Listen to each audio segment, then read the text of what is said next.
మాత్రం రాదు. నేను అప్పుడప్పుడు పద్ధతులు తప్పుతాను. అస్తమాట తిప్పేసుకుంటామా?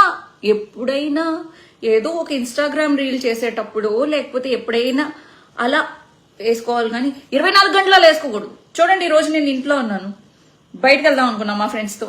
చక్కగా జాలీగా ఒక చీర కట్టుకున్నాను, ఒక జార్జెట్ చీర. ఈ మధ్య మన ఇంట్లో ఉండేవాళ్ళు కూడా చీరలు ఆపేసి నైటీల్లోకి వచ్చేసారు. ఆంటీలందరికీ చెప్పండి, ఎందుకు నైటీలు వేసుకుంటున్నారు చండాలంగా, చీరలు కట్టుకోండి, పద్ధతులన్నీ పాడు చేసేస్తున్నారని తిట్టండి. ఈ మధ్య బొట్లు మానేశారు ఆంటీలు. అయ్యో, బొట్టు పెట్టుకోవడం కూడా ఫ్యాషన్ లేకుండా, అది కూడా ఫ్యాషన్ లెక్కలోకి తీసుకోకండి. చూడండి, నేను బొట్టలు పెట్టుకున్నాను, చక్కగా బొట్టు పెట్టుకున్నాను, మెళ్ళో చైన్ కంపల్సరీ వేసుకోవాలి, చేతులు గాజులు వేసుకోవాలి ఆడపిల్లలు అన్నా, కానీ పద్ధతులు పాడు చేసేస్తున్నారు. ఏమన్నా అంటే శ్రీరెడ్డి పద్ధతులు పాడు చేసేస్తుంది అంటారు, కానీ నేనే కాపాడుతున్నానని మీ అందరికి ఎప్పుడుగా అర్థం అవుతుంది. నా త్యాగాన్ని గుర్తించే వాళ్ళే లేరా? కడవులే అంటే దేవుడా.